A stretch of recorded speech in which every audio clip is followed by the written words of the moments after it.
Hey guys, today very simple recipe. I'm only doing this because I put a picture online a while ago of the mac and cheese with duck, and everyone was asking about the mac and cheese, how comes it's so creamy and all the rest of it. So I thought I'd do a quick video just to show you how to do a really rich, creamy, extra tasty mac and cheese. This is not the traditional way, so don't everyone scream at me about my nan never did it that way. So here goes. In the pan, we've got 1/3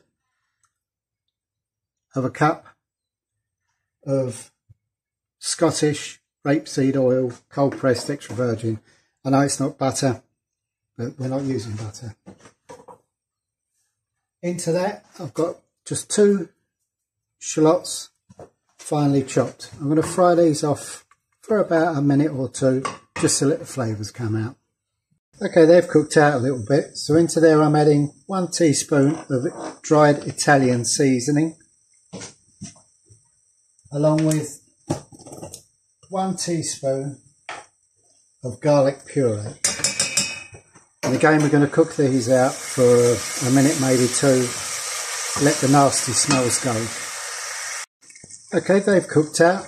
We're now adding 1/3 of a cup of plain flour, or if you're in America, all-purpose flour.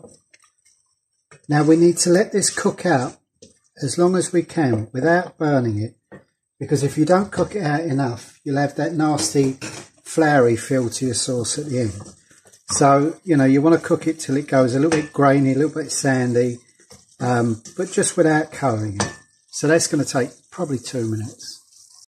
I should have said turn your heat down a little bit, not to minimum, but turn it right down to about medium when you put your flour in.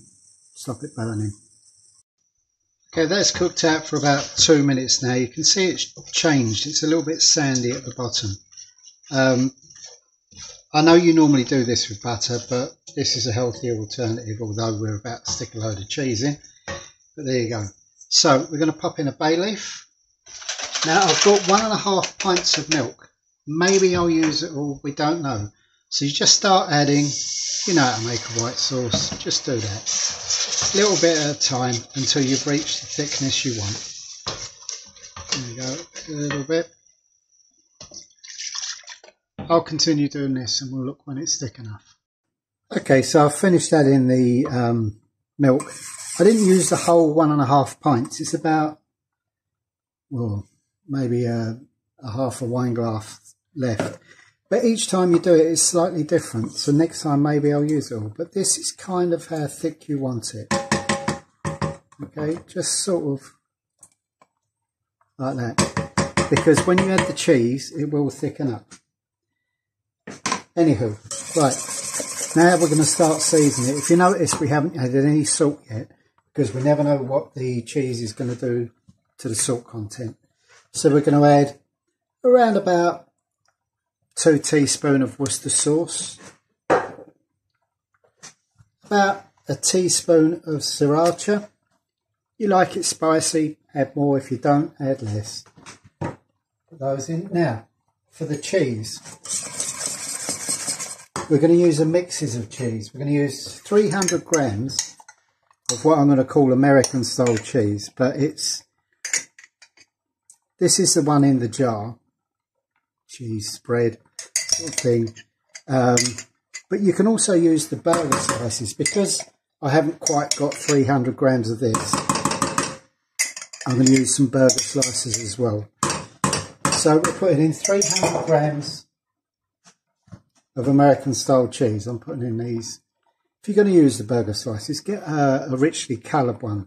This is Kerry made. It's really good for burgers, but makes a great sauce. It melts really well. So there we go. There's probably a little more than 300 grams in there because I like cheesy. Now this cheese gives you the creamy richness and a nice bit of colour to your sauce. We're also going to be adding some cheddar in a second. Again, about 300 grams. You can see it now beginning to take on that lovely cheesy look. So into there I've got 300 grams of grated cheddar. Now you want a cheddar that's not going to separate the oils out when it warms up. Now, a really good cheddar, kind of when it melts, allows the oil to sit on top. This is a really cheap cheddar. It's the basics one from Asda's. Very cheap, but it's really good to cook with because it goes this beautiful creamy texture. Okay, so I'm just going to let that cook out a little bit and then we'll come back. Right, now that's nicely melted,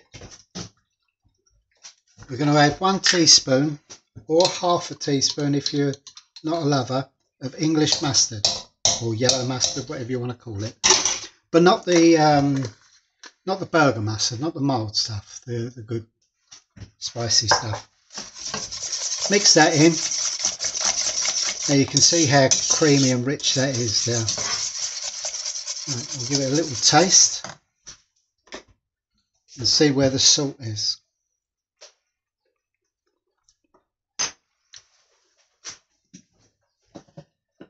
Actually, it's just about there, the cheese, but I'm going to just a pinch of sea salt to it and a couple of gruyers of fresh black pepper. Nearly there, nearly there. Okay, into that we're going to add 300 grams raw weight of macaroni that I've just boiled in salted water. But it's 300 grams of raw, not cooked. So throw that in.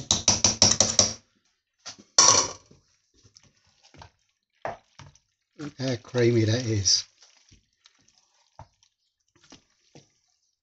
This is a very, very rich, creamy, flavoursome, because of the herbs and garlic and that, mac and cheese. I know it's not traditional, but honestly, give this a go. Your doctor won't love you for it, nor will your waistline, but it's proper tasty. I'll get a photograph and then serve it.